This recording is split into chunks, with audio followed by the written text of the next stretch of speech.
I had this mission. I wanted to go from a cowboy founder to preparing myself to be a better CEO. Mm. And I had almost no financial acumen. And so I got an 8 humble pie hard. I couldn't believe that my master's degree had absolutely nothing to do with reading a P&L statement, apparently. But not just a piece, And so but the the whole pie, right?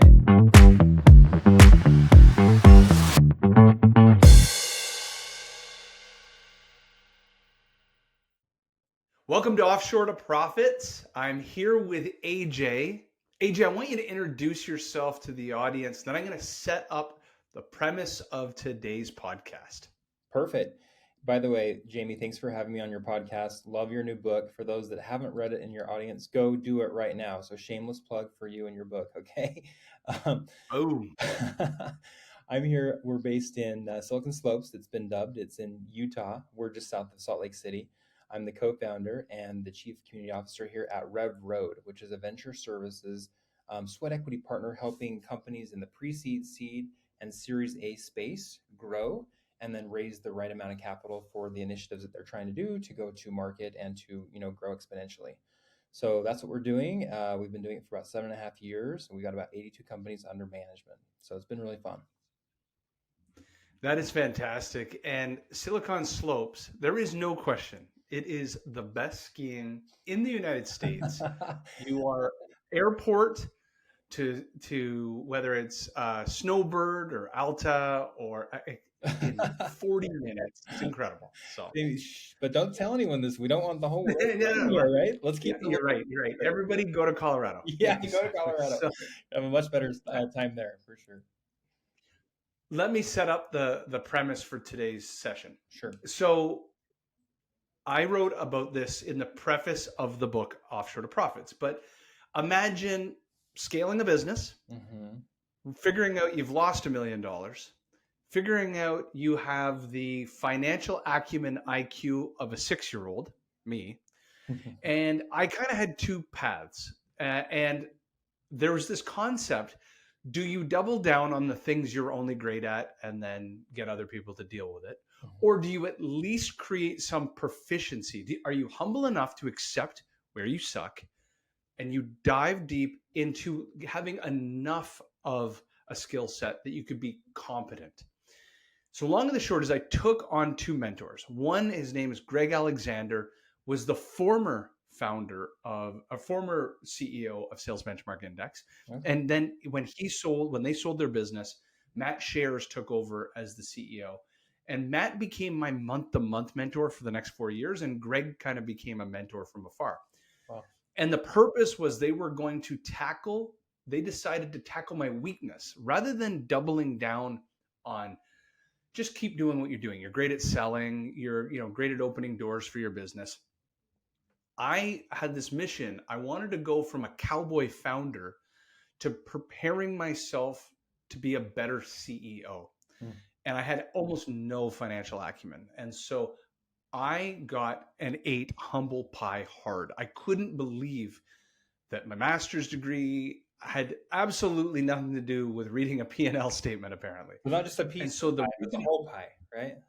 The whole pie, yeah. And so that's my long-winded way of setting us up here, is that I, especially in the first year or two, every month, I felt super stupid in my mentoring calls. But what that helped me understand is to better myself when I launched company 2 and when I launched company 3. So that's the premise. So do you mind talking about, you got 82 portfolio companies. Right. You're seeing, thus rejecting hundreds of founders. What is going on with the founder community today? And where do you see a gap between good and great, or bad and great? Yeah, I love this topic, Jamie, and thanks for bringing this up. What we found, like you said, about 82 companies in our portfolio. We're industry agnostic, so we're looking at companies in the tech space, in the product space, in the services space, right? And what we're finding is, it's really important to, and we're looking for the right companies to bring in. They got to have product market fit, and they got to have a great go-to-market plan, and they got to have, a great ICP identified, or the right, target audience. and they need to have a lot of the skills that you talked about as far as the financial acumen, right? And it's also helpful to see that they've had experience, either for from a successful standpoint or not, that they've done some startup work in the past, right? That's super important. But what we found is the most differentiating factor for successful companies versus not successful companies is the founder or the founding team, right? So critical, because you can take a B team with an A product or A company and probably make it successful, but you can't do the reverse. You can't take an A product or service with the B team and make it successful. It just does not work. So the few companies that haven't made it in our portfolio, it's really been related to founder issues, right? And we've categorized this into 5 H's, just a nice, easy alliteration to help us remember it, right? The first one is head. Is this founder or founding team, are they smart? Do they use their head? Are they brilliant? And that's important to know that they know their stuff, right? So we look at that. Do they have the hands element? Are they willing to dive in and work hard? Go to the front lines and have those calls and have those meetings at midnight if they need to, just to make it happen. Can they show that grit, right? Um, they need to have heart. Do they have purpose? Do they have mission? Are they in this because they are passionate about it and they love it? The next one is humor. Can they can they laugh at themselves? Can they laugh at us? Can they laugh with their team? Can they laugh with their customers? Because if you're not having fun doing this, then you shouldn't be doing it, right? And then the last one, which is most critical, which you've kind of talked about, is humble. Are they teachable? Are they willing to learn? Are they willing to check that ego at the door? And if there's a better idea in the room, you better be accepting it, or at least looking into that further, because people are there most often, especially the Rev team, we're there to help you. And if you're the person that knows everything in the room and is defending every element or perspective that you have, it's not going to be successful for you. So we're looking for that fifth element very, very carefully. So that's what we're doing at Rev.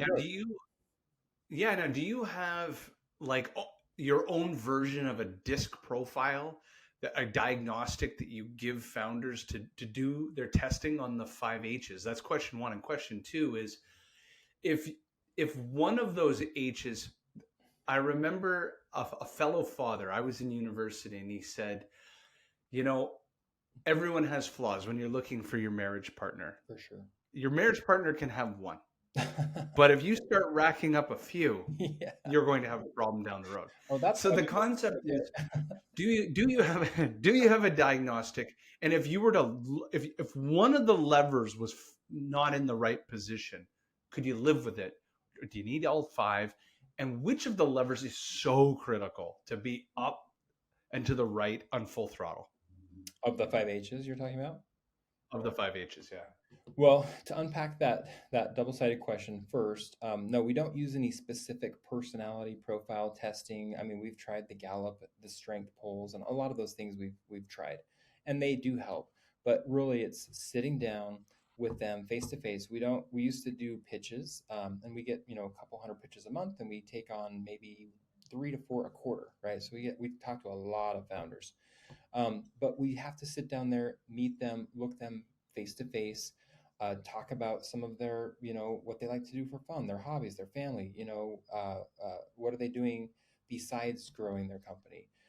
We'll oftentimes go do dinner and or some sort of event outside the office to kind of see how they interact in those kind of situations. And just by getting to know them, I mean, think of it as an interview on steroids, right? I mean, we are trying to find out every element of their life and who they are. I mean, you can see all that stuff in the different items that they submit to us in their financials and in their cap tables and things. And we learn all the things, the due diligence items we have to bring in just to verify that everything's legit and in order. But as a person, that's always harder to assess, and you have to do it in person, and you have to do it by just getting to know them and being real with them, and hopefully, if they're real back, that's a good sign, right? So that's answer to your first part of your question. Your second part was which element is most critical, and we've asked ourselves that a lot internally. Like, which one is the most important? I mean, you have to have a smart founder. If they're not smart or don't know their space, then it's going to become a problem pretty quick. And actually, that's where I wanted to double click and understand. So I think you're getting there. So when you mean smart, it's subject matter expertise Yes. of the ideal customer profile, like they understand the problem in the ICP, the ideal customer profile, or you mean they're like smart at coding, or what do you, yeah, dive into the smart piece. Okay, thank you. Yeah, I'll specify that a little bit more. So smart meaning they understand their industry, they understand how that marketing channel works, right? Yes, it's important they have a skill. Maybe they're a tech co-founder, maybe they're a sales co-founder, or maybe they're really smart at operations. Okay, one of those has to be there, right? Not all of them, but one of them. Um, but as far as like and academics, of course, that's important to see, but really I want to see that they know their space. And I like that you said they know their ICP, they know their customer, right? And oftentimes they'll come to us and they haven't really done enough analysis, so we can help them with that part. But as long as they know their industry and know how their competitors work, know the space they're in, that's important. They need to be subject matter experts in their space, right? So This is really interesting. So I've had first time founders come up to me many times and talk to me about what are my recommendations, what is my it's called gestalt, right? If you're part of EO, you know that you don't tell other founders what to do, you teach through story. mhm, One thing that I've personally found, and it was a choice that I think I stumbled upon 15 years ago, mhm, but it's my very direct choice now, that, and I think I got this idea from Ryan Moran, mm, which was, I know that I have spent my almost my entire career serving a type of ICP, which is around sales and marketing, sure, revenue. sure. And so I can adjust whether I'm selling services or selling product, selling SaaS products or services or consulting. But every business that I either start, I've never acquired. So one day maybe I acquire, but they will all be aligned to that same buyer. And it's amazing. That means that I've built a social network that grows exponentially around that ICP. Mhm, I've been able to cross sell from one company to the next into that same ICP. mhm. Um, and so, my question to you is, when you're looking at founders knowing that space, and maybe this is leading the witness here, but when you meet founders that want to create something in a space where they have absolutely no experience, is that a yellow flag or is that a red flag? And how do you analyze that? Yeah, if they don't have any experience in their space, and or any contacts, like if they're okay, this is a great question because if they come to us and say, "Hey, we call those, the idea founders. They come to us with a great idea. They haven't really validated anything I'm going to create AI for X. Yeah, Yeah. exactly. We're like, that's so great, go and build something and bring, get some traction, either revenue or build in a fantastic audience, then come back to Rev Road and we'll talk. Because then they will have had the experience they need, right? If they're coming to us cold, as you know, ideas are plentiful. We have probably 3,000 of them a day, you and I together, right? About new businesses or things that can be started, but it's the execution that makes all the difference, right? So if they can go have that idea, execute on it, they're going to learn a lot along the way and they will become somewhat of an expert. And then they come to us and say, now we're ready to come into the RevRoad portfolio. So it's traction. That's how we decipher who we're going to bring on or not. Have they built a revenue source? Have they built a revenue generating machine? Or what have they been able to do? Have they been able to build an amazing audience? We had one company come to us, this is about 4 years ago, I won't say the name, and they didn't have any revenue. They were pre-revenue, and it took them another couple of years to get to revenue. But they had built an audience on Facebook of like 2.9 million followers. Great, that's something.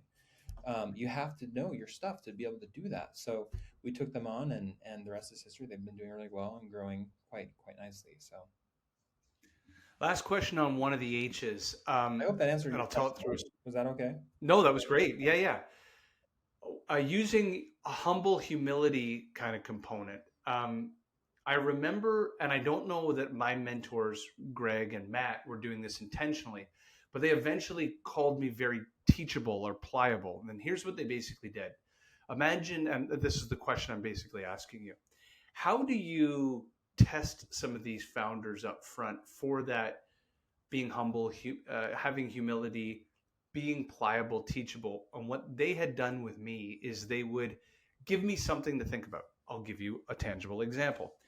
It was very clear I had no idea how to manage the P&L of a business, right? Money would come in, money would go out. I had $1 million marketing team kind of thing. Sure. So they started teaching me components of zero-based budgeting. And then they would watch how I would ingest it, come back to the next call and they would then ask me about it as a feedback loop. What did you implement? And before they really started deploying the heavier tactics and best practices, they started kind of leading me with these tests to see, is he willing to digest something, implement it in his business, come back with a feedback loop? Or how many times are you dealing with founders where you'll give them an idea like, here's a go-to-market strategy, and it just in one ear out the other, gone. So how do you deal with that early on in the relationship? Yeah, a really great question. And I'm realizing I didn't fully answer your last question, which is the most of the which of the 5 H's, which H is the most important? And you just nailed it. It's the humility side, right? Yeah. You need to be smart, you need to be passionate, you need to be all these things. But if you're not humble and teachable, then you may be on your own plane of thought, and others are trying to help you, but you're not listening because you feel like you know all the answers, and that's a huge problem. So the way we tease that out is again our first encounters with this individual or individuals. How do they respond to our questions? We try to always give them feedback in the meetings we have, in the pitches, like, have you thought about this? Have you thought about maybe partnering with this company? Have you thought about this competitor and what they're doing?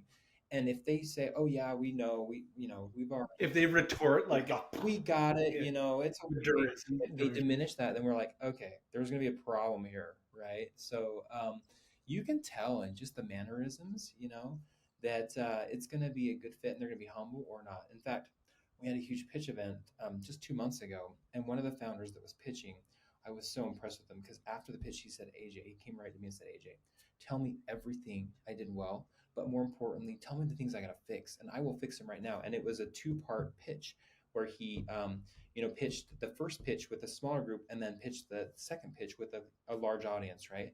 And I gave him probably 8 pieces of feedback. He had incorporated them into his pitch deck by the time he went on stage, only 30 minutes later.